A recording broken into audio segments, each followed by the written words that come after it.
Going live. You're live. Welcome to the Seeds and Carvings Go Fancy. So we're going to do a few more carvings of the birds and stuff. There's a couple above me on the wall on their wall mounts that we showed you on one of the other Seeds and Carvings live stream. Seeds and Carvings live stream. Yes, as my manager, aka my son, here he is. He's reminding me. First off, I want to show you one that I'm really proud of, and I'm sitting on it. So it's a big piece. It's a chair. I call it the body chair. I'll try and get it in the picture for you. So I'll just hop off it. And it's a bit hard to see. I'll move this.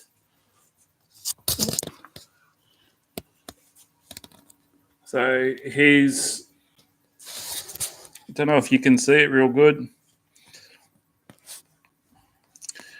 but he's the body chair.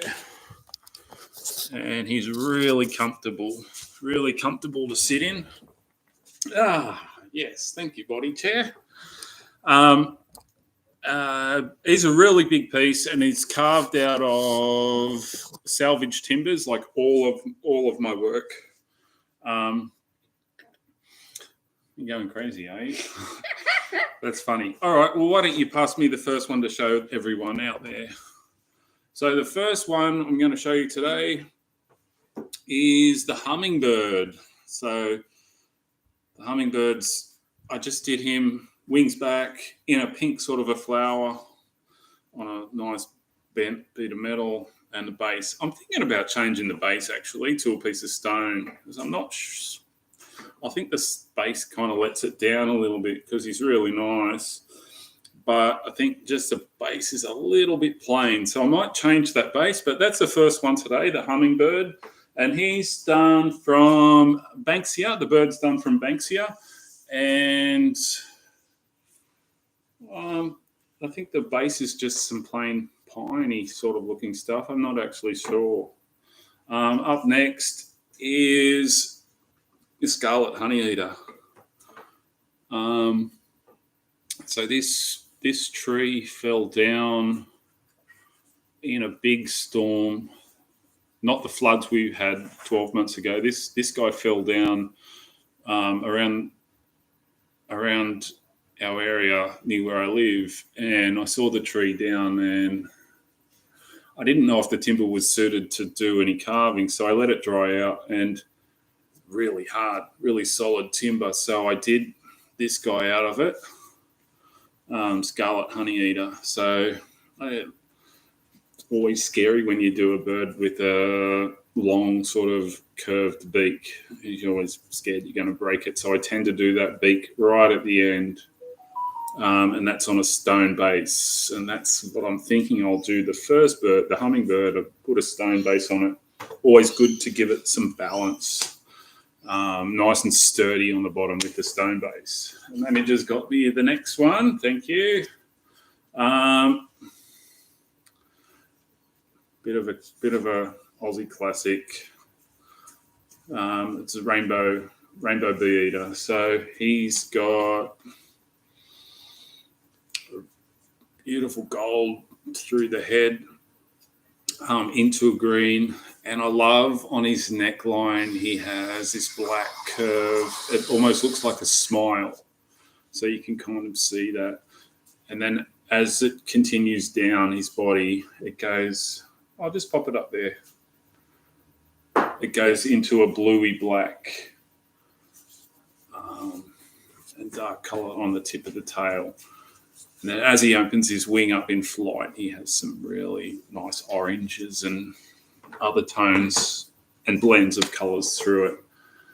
Okay, the next one the manager's got for me is the rainbow lorikeet. So the rainbow lorikeet is a real squawker, a real carry-on. And I love doing the birds in a natural pose.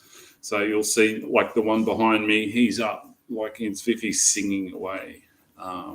When I started to do the birds, they were very front on and very rigid, and they didn't look natural. So I try and get that natural look now. He's got a little bit of a head tilt, as if he's paying attention to something. That's how you find them. So that's what I tend to try and do. Take a drink while you're at your finest delight. Also, here's all right, which one have you got for me next? All right, next one, a bigger piece. So this is Aussie magpie. He's done in cedar. It's an expensive timber in Australia, but overseas I think it's a little bit more readily available. So it's kind of sad when the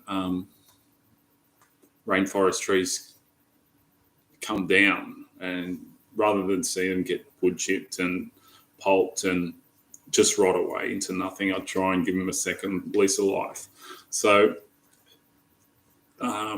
nice piece of cedar, and just a driftwoody sort of a block for the base, something interesting, and then like the marble on the bottom to help it stand up. A nice display piece. I've been doing a few of these pieces into lamps and stuff recently, so I might bring a lamp on and show you one of the lamps in one of the next crosses. Second last piece for today is the satin bowerbird, and I really like this perch.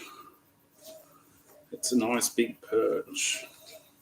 It's a tree root, so an old driftwood tree root, and the bowerbird, he's just in a very, like I was saying, very natural sort of a pose, just on the tip of the branch or the tree root, and he's just sitting there. He's got a blue eye. I don't know if you can see the eye very well. I can see it. Yeah, I know you can see it, but it's a little bit hard for the people out there to see it. So I'll try and lean it forward. And have a drink to say to speak grandly for the final sculpture, which is pretty heavy. And the last one for today, I did another magpie to show you. And this guy, I did this one a while ago. This was an early one I did. Just move so I can show the people, like it's like just supposed to look like he's just jumped off his perch. And these guys in our area, they're renowned for swooping in nesting season. So his wings out, he's on the takeoff. I'll just move the screen back a bit because I tried to do them all life size, one to scale 1:1. But he's just supposed to look like he's just jumped off his perch and he's on a mission to swoop someone. Again on a stone base and just a driftwood stand that he's just taken off. Boom, he goes. That's it for today's carvings. What we do? 1, 2, 3, 4, 5, 6, 7, and the chair. 8 carvings. Did you want to say something? Yeah. Can you go? Yep. Just before I go, the manager's going to say something. So I hope you enjoy what we've brought to you. And I'll see you next one. Well, I have to tell you that we are going to get special people, which are subscribers, to have live streams only to them. So, if you would like to, subscribe right here and watch the older video right here. Thanks for watching. I'll see you next time.